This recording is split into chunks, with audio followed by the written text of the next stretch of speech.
Today, October 15th, people in support of OCAP will be converging at Nathan Phillips Square in Toronto, in front of Toronto City Hall, in support of the Wall Street occupation that's been going on for some time now. Appropriately, this location is right at the corner of Queen and Bay, at the northern tip of Toronto's financial district. And the OCAP people, you can see down below the beginnings of the convergence as people begin to arrive. Once they arrive, there will be some discussion and a march where we will join up with other advocacy groups and union groups and proceed down Bay Street to demonstrate international support for the Wall Street protests. As the clock tower has just struck noon, the OCAP people are beginning to arrive.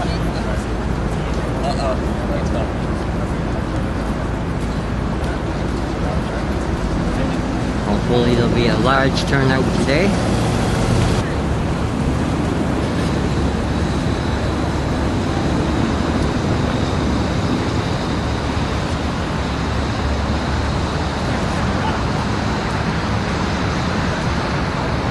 Signs being prepared, people chatting, waiting for things to get going. Small businesses being taken over by larger businesses. By definition. Signs being prepared for the protest. Yeah, they buy them all up. Exactly.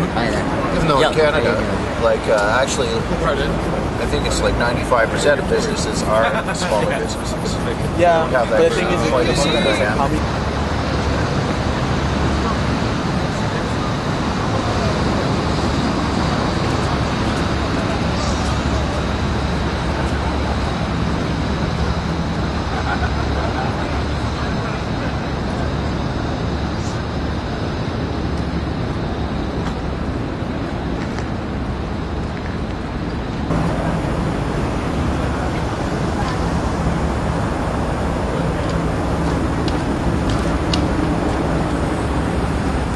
I wonder if these helicopters are here because of the imminent protest that's about to occur on Bay Street.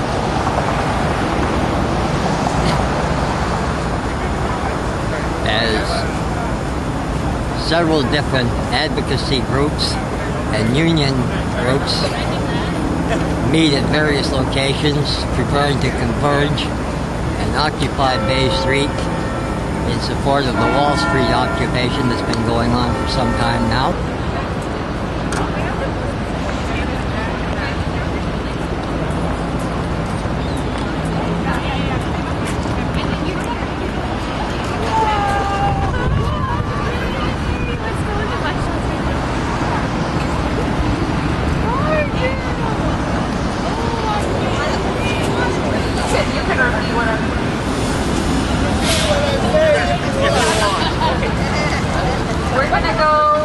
We were going to leave now and go over to St. James Park, which is apparently where they went.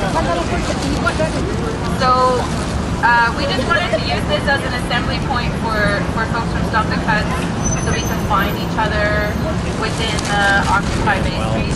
But apparently the Occupy Bay Street has moved from Bay Street to St. James Park, so we were just going to go along.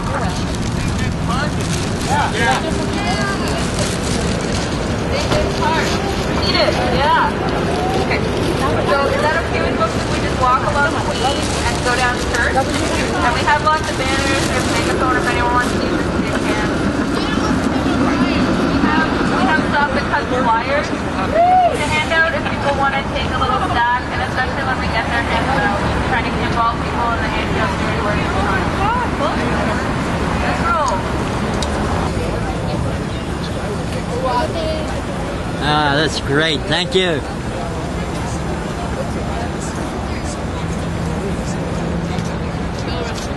Banners are going up.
My back is fine, it's my liver.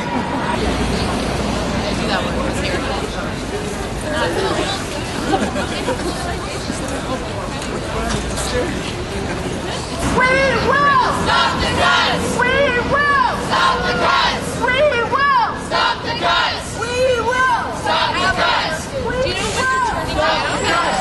We will stop the guns! Our people understand!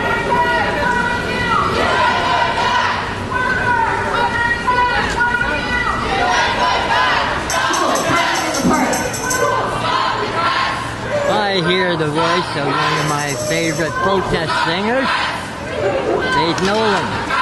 Let's see if I can find her.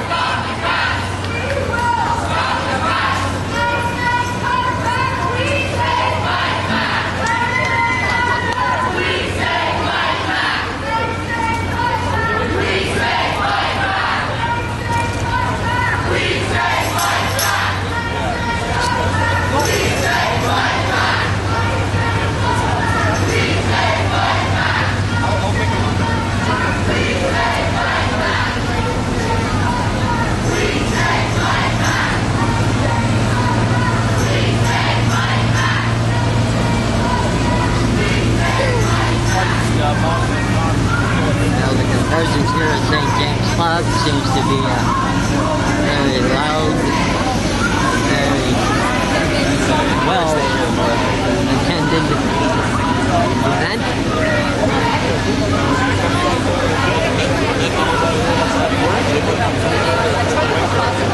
They're blocking a lot.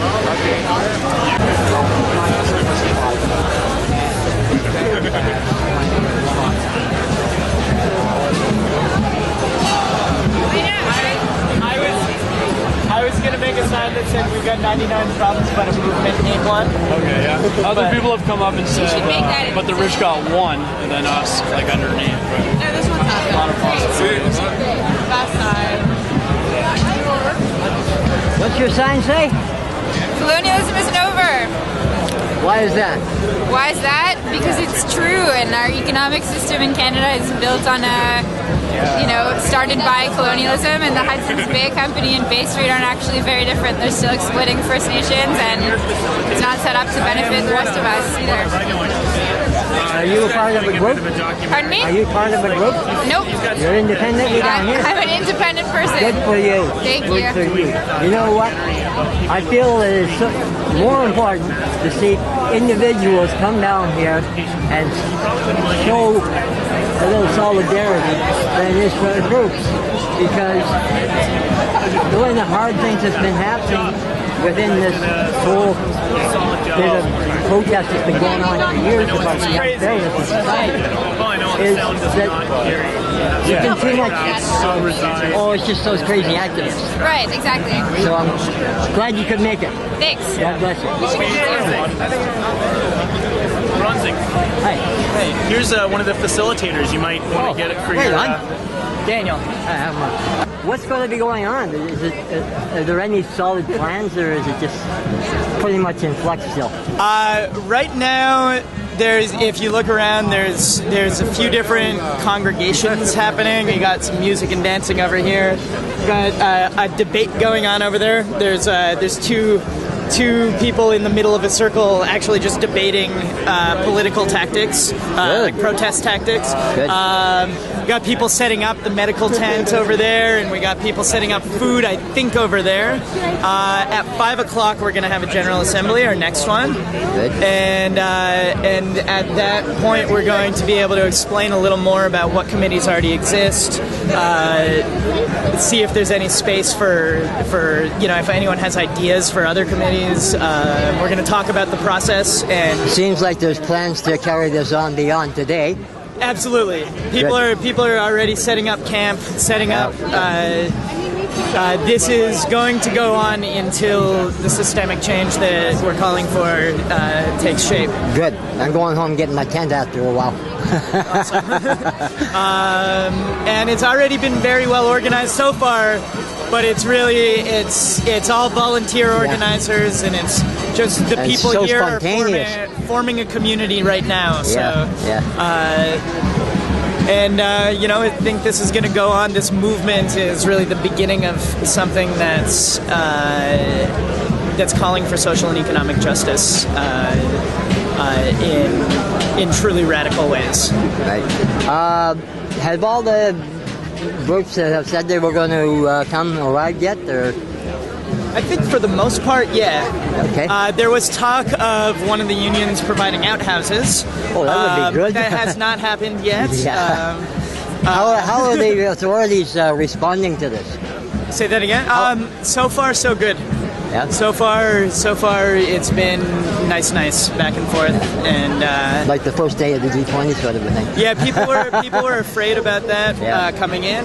People, I think, were traumatized by that last year, and this has really taken shape as something nonviolent and revolutionary, not only in what it's calling for, but in the way it's happening. Evolutionary. Yes, sure. Yeah. Well, they do have a good example with the Wall Street one of how it can be done, and if we kind of follow that pattern, police would be in a very untenable type of position if they got violent. Right. Exactly. Yeah. So let's keep it that way. God bless you. Absolutely. Thanks for talking. What's your name? Daniel Roth. Oh, okay. ROTH. Yeah, I'm pretty amazed at the organization and everything. I didn't go to any of the earlier meetings, but the way it got off down there seemed to be pretty very good. Yeah, I think today's really the marker day, the excitement day. And we're going to have the next GA, which will get even more into nitty-gritty at 5 o'clock. 5 o'clock? It's got moved up because people want to kind of get it going on. Sure. Before it's cold as well. Yes. Before it's dark. It's going to be here, I imagine that circle seems like the most central one. At 5, yeah. You did a great job, by the way. Thank you. Oh, I just want one thing to say. I've done a little bit of communication stuff. I just think someone needs to, from the organizational center, needs to respond to Flaherty's comment that this protest is not relevant because in Canada we don't have the same problems that they do in the United States. Yeah. It might be good to get on the 6 o'clock and just basically refute that directly and use Flaherty's name. And obviously I know you can't speak for the whole group, but the whole issue of income inequality, there's not really much doubt that that problem exists in Canada. We've had some people say things that are we haven't had like it has been Yeah. This is an old camera. I'm going to use the flash. Yeah. It's okay. Okay, I'm going to keep looking for background. Good job. Thank you. Second cup. Second cup of rice over there. Yeah. There's a line up My that you next can use the woman's joke. Yeah. No, there's good one. Nice to see it go on.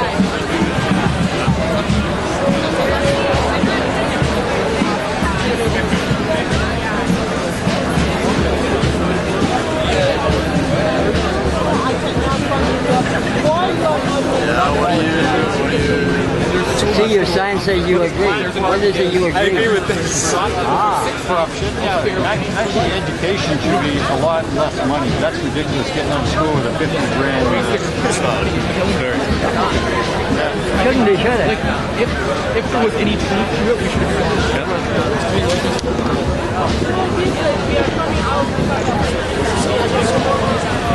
Are you guys in university now?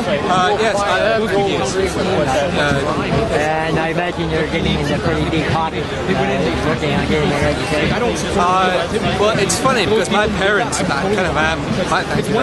my parents grew up in Britain during the time where post-secondary education was socialized.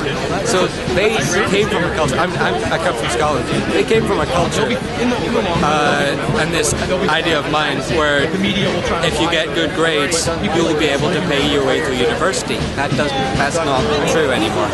It's just not true. And it's insane because I'm going to university because I'm not done learning yet.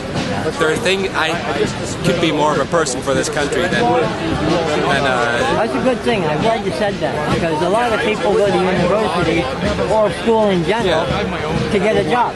Yeah. I'm glad you said because you're not done learning yet. It's an important difference.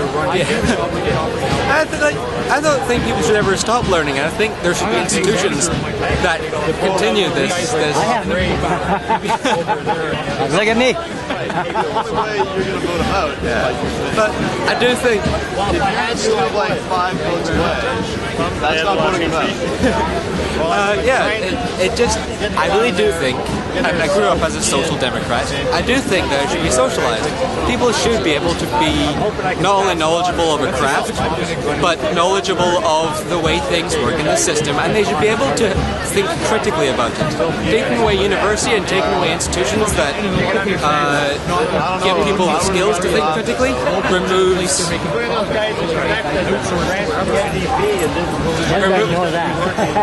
removes the ability to change things, and to change things for the better, which is exactly what. Don't you think maybe that's what they want? Don't you think? Yeah, it's difficult. It's a frightening thing because when you see people going into $50,000 plus in debt to get an education, and then have to stay in a job which they may not be treated rightly in. If they're lucky enough to get one. Yeah, I mean, let's say they're a $10 job, they go to university, try to get a better job, they're in debt. They need to stay in that job, they can't quit that job. They meet someone in university who they truly love, they get married, that's more debt. They cannot quit that job. The higher level of economic slavery. Then they need a house. It's more debt, which will keep them trapped in that job. Bosses, and by bosses I mean the top levels of management love that because they have dependents on them, and they've got their leashes and fantastic, happy, they're making money. That's not going to change. I think this is important because it's saying it's a voice. Canada usually has a pretty quiet, polite voice. This is different.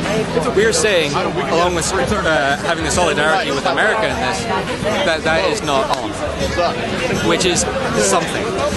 It's a voice. Big demonstration of the fact that complacency in Canada is yes. But it's okay. They'll let them profound. They'll see how hopeful. Well, nice to meet you. They've been here since the beginning. You're carrying a sign there that says "Food, not bombs." I tend to agree with that, but can you explain that for the public? Well, one way of looking at it is there are so many resources to go around, and if we're putting our resources in one place, then we may not have enough for another place. Even any family or individual get the opportunity to learn those budgeting principles sometime along the way, and you choose whether, if you've got some resources, you choose whether I'm going to buy a new car, or I'm going to go on a trip, or whatever the thing is, or I'm going to buy some clothes, or I'm going to throw a party, feed the family, or pay the rent. They're at all different levels, right? And unfortunately, people in this province, in this country, have to make the decisions whether to feed the family or pay the rent. And I don't think it should be that way. That was never my vision. I've lived in Canada my whole life, And it was never my vision that Canada would be a place like that. But disgracefully, there are more and more people, you know, especially, I'm concerned especially about the children who are going hungry. They're not getting adequate nutrition.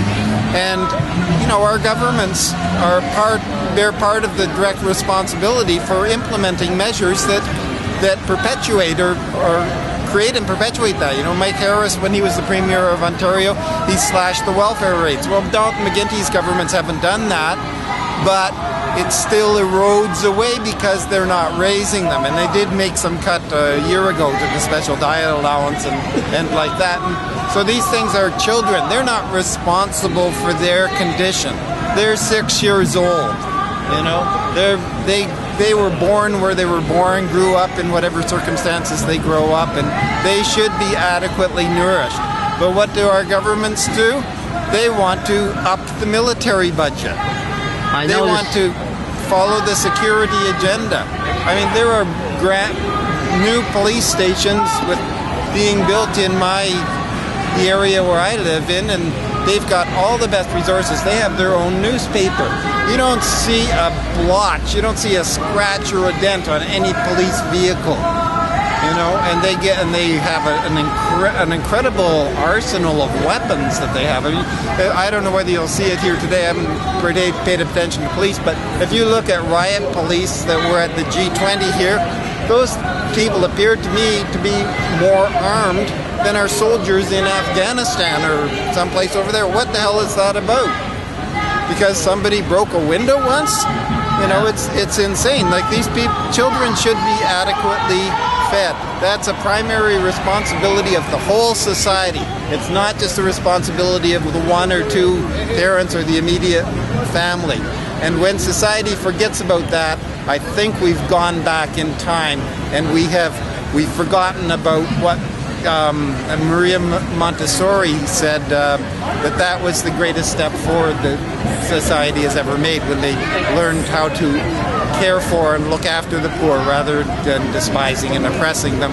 And our society is unfortunately going back to despising and oppressing the poor, and this is being encouraged by various people, including the actions of our governments. You mentioned the over-weaponizing of the security forces at the G20. You and I are not that different in age, so we've experienced a lot of the same things, I'm sure, in our lives. When do you think it's happened that the general population of Canada became the enemy of our militarized police?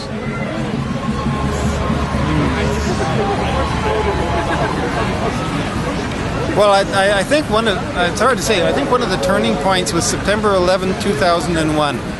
This was a significant event in the public consciousness, and has been used by the Western governments, many of the Western governments, to further an agenda of militarization and security, and to, you know, demonize people as potential terrorists and like that. So I think what has happened in part is the police have been played with by those who really pull the strings, and they buy them off, you know, give them more and more pay. They give them all sorts of toys to play with, toys that are for future purposes largely, as far as I can see. They really let them act with impunity, and I'm losing track. I noticed you mentioned acting with impunity. One of the things that I noticed about the G20 is there were an awful lot of legal civil rights being trampled on by the police, and virtually nothing has been done about it. Very little. I'll tell you a little bit about my experience going to the G20 in Toronto. When I came to Toronto a year ago, June, is I took some time off work to come. I live outside Toronto, and so I could come here each day, and I was assisting at the Convergent Center, they call it, which basically a place where people could gather, get information, sit down, rest, talk with other people, things like that. And then there was a police presence outside that had nothing to do, really. But at any rate, on the Thursday afternoon, I believe it was, I worked the desk, reception desk, greeting desk, with a young woman. And that was all fine. So we were there for a few hours and had a chance to get to know each other briefly. As a matter of fact, I had met her at one of the training sessions at Ryerson the week before. Not met her, but I'd seen her, and she'd listened to something when I made a joke or said something in the group. But anyway, we had a chance to talk with each other, and she was shot by the police. She was shot with rubber bullets. That was on the Sunday, okay? In front of the Eastern Detention Center with the street wide open, her just standing there, and they deliberately shot her, and the police denied using rubber bullets for over 3 weeks until she hired the most famous civil rights lawyer in Canada, Clayton Ruby, to sue the police. Then they suddenly realized, oh yes, we did use rubber bullets, right? So one of the things we found out about the police there, they lie as a matter of policy, is my opinion, and they withhold information. But in another instance, okay, I took it upon myself to get in touch with John Prine. Do you know who John Prine is? I know the name. Well, when the G20 was held in Toronto, John Prine, who was then 57-year-old man, he had worked as a Revenue Canada employee. He also had done some farm work in the past, and he was an amputee. He lost one of his legs in a farming accident a few years before that. So I took myself to get in touch. I actually got in touch with his wife, and then I arranged and met with him, and we had a little public event where he talked or he didn't talk much because he was with the lawyers, but his wife and his daughter and a couple other people who were there with him at Queen's Park, where the police attacked him and ripped off his prosthetic leg, and told him to hop and such things, and broke his glasses and took money from him and all sorts of things. So Mr. Prine is not a terrorist. Mr. Prine is a Revenue Canada employee and a quiet farmer living just in the St. Catharines area, and he wasn't even like a activist. His wife and daughter were some social political activists. So his, I mean, that's a complete disgrace. I mean, they were just beating up on everybody. You know, amputees, people in wearing black, homosexuals. They were going after. You know, seems they targeted the weakest of the groups too. What? Seems they targeted the weakest of the group. Yeah, well, it seems like they yeah, in some cases, but you know what happened that with was a really shameful moment in history in Canada, and I'm glad that at least the TVO recognized that, and Steve Paikin the Monday after at least changed the subject of his show to bring that forward, and he said, I remember what he said, was a sad day for democracy in Canada, which it certainly was. On the other hand, if we realize what we're up against, and that is a creeping police state, maybe we're already there, then people can wake up and see what's before them. You know, it's been masked. Hopefully. I know we're better off in many respects than people starving in Somalia, or, you know, in many respects, but we have some healthcare system. They have 3 doctors in the whole country or whatever they got, you know. I know we're better off, but the trend is it's getting worse for people here, and the environment is getting eroded, natural environment is getting eroded away as well. And my son is 17, my daughter's 21. What are their prospects? Yeah. Are they going to be able to breathe clean air? Are they going to get decent jobs? Are they going to have civil liberties at all?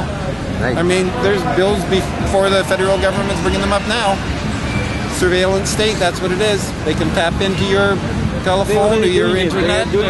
Well, I'm sure they're doing it illegally now, but this will make it all legal. When you shut down the parliament, prorogue, which is the first word I've never heard it in my life. I didn't even know how to pronounce it. No. You're going to get a good debate going here, eh? I just like, what do you expect me? Like, who I am? Like, the parliament could be shut down in a few days. Like, what is my freedom myself? Nothing. They can take it like that. I think that these things cause people to look at them. You know, like the G20 did. that prorogation of Parliament caused people to say, take a look, and we get together and we talk a little bit. Those are helpful first steps. But you know, we have to see how they really are. Things are not as we were told that they were when we were growing up. You know, the policeman is not always my friend. At the beginning of this, I took some pictures of the choppers flying over. $1,000 an hour, right? We do live in a democracy, which we don't, but if the politicians are carping the line that we do live in a democracy, and we can prove there hasn't been a democracy in the world in the last 1,000 years. I know that, but they're still saying it is. So if we can prove it, that a majority of the population want a certain thing to happen, they either toe the line or they do face getting burned out. Do the math. 99% by elimination becomes a 100% if you round up. You know? Of course. But to be practical, if you're going to try and work within this corrupt system, the system will never recognize that 99%. That's right. That's why I don't want it. It will deny it exists, and it will not happen quickly that the actual 99% will admit that they are the 99%. That's okay. They don't believe they are. I don't need the 99%. To get democracy to happen, you only need the 51%. No, you need a whole lot more than that. Because in order to get democracy to happen, you have to overthrow what's there instead of it. So, this is my plan, is to start a political party, all right, that clearly states that it is going to be reforming the country. This is what it's going to do, all right? If we get elected in, this is what's going to happen, all right? So, that's just it. At a general election, when the majority of the Canadian population vote for reformation of the country, they either take up arms against illegal vote, illegal election, and illegally, or they step aside and do what they can to save face.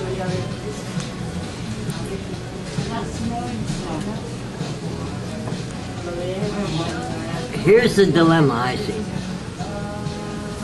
We just had Prime Minister Harper get elected for the third time. And a majority at that.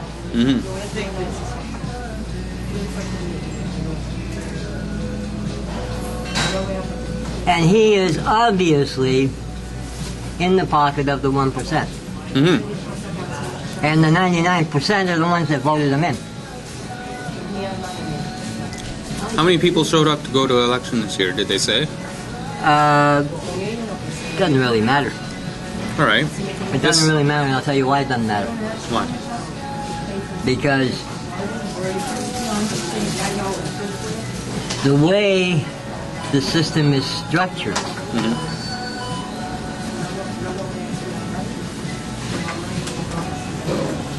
there was only one possible choice that wasn't already bought and paid for. Well, one viable choice that had a chance, and that was the NDP. The others that weren't bought and paid for didn't have a chance. Both the Liberals and Conservatives, every single politician that ran on either of those parties bought and paid for. So it didn't really matter to the elitists that are running the country which party won. No.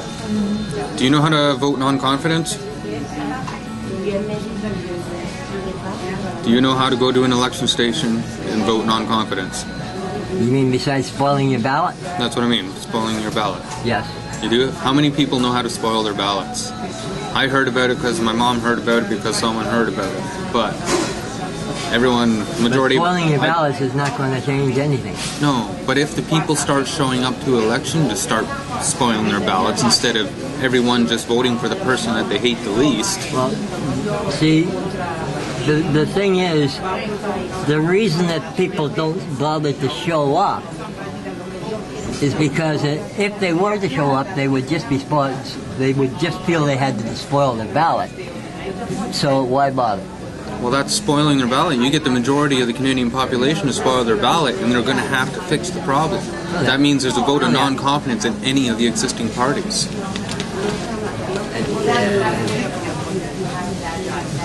Constitutional law would not support that outcome. Constitutional law would still give Parliament to the one that got the most votes. Regardless But they would of how know, many opposing votes by spoiled ballot there were. but it's a government that wouldn't have the support of the majority of the population. Government doesn't now. So and never has had.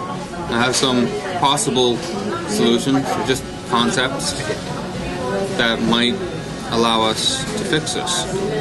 I'm being a devil's advocate here. Oh, please do. I need my ideas torn to pieces. Having been an activist for a long time, I've seen the reasoning behind spoiled ballots and non-voting and all of these things. And my own personal belief, I don't believe that any significant change is possible without violence. And because I don't believe that the elite, the powerful elite, will yield their power without turning violence against the people. all right, that's why we need to work the hearts and minds of the people. Yeah. Because authority cannot be taken; it can only be given. These people who have power, they only have power because they can tell somebody to point a gun. They're not going to pull the trigger themselves. The only reason they have the power is because they have someone under them who has given them their authority. You know? But we're in a... G20 proved a whole lot. The G20 proved that the police were willing to break the law and point their weapons at innocent people. Absolutely. But they knew we're innocent. They were willing to break the law and falsify evidence. To protect they their were own. willing to break the law to protect the elite. Yes. Even Not though they are the necessar- only pawns of the elite. Not necessarily the elite. At that point, they could just be protecting themselves and, by an aside, the people who they work for. No, they could have been a lot easier to be a conscientious objector on that police line than it was during the Vietnam War. They could have objected and just said, I won't do it. Which I think they should have. They should have, definitely. But at that point, they were probably just as confused as the next common man. The people showed up, but things have to change, but no one's ever presented a plan for change.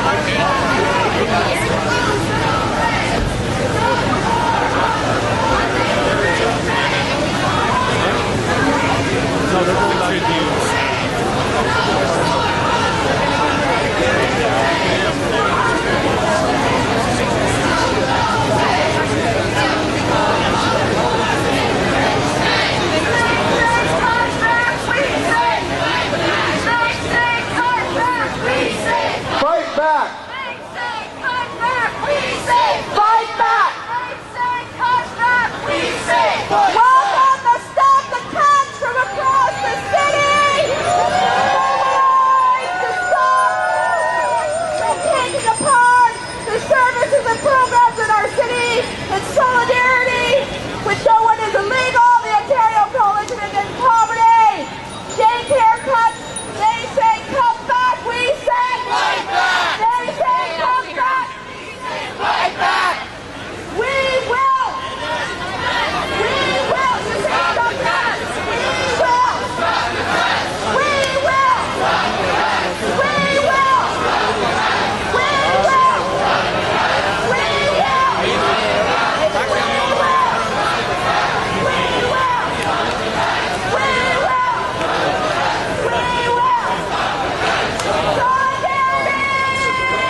Except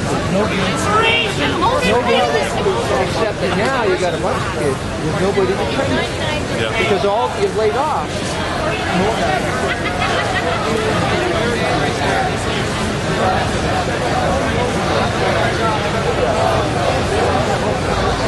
We want 99.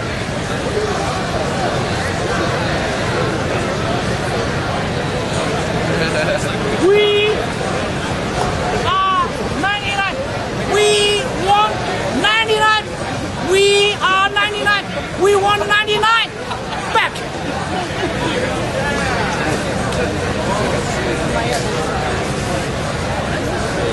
So when you talk of greed, are you speaking of corporate greed or greed in general? Well, I'm talking about greed in general and our system is very, it's enhancing all of the greed within us instead of working for something that's more humane and actually leads to more happiness. Because more things does not equal more happiness. Do you see this turning into a wider, broader social movement? Well,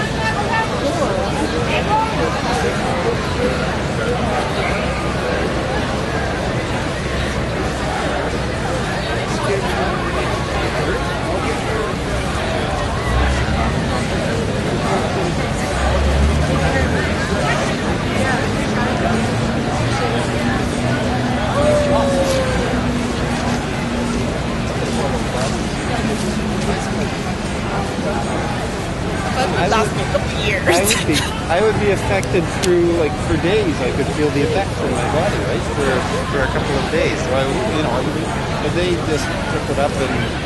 You know what? I know who you are. You News are media. friends with my friend Yurchuk. Oh yeah. From the band Girl in the Machine, and also another one. Beekeepers. Yeah.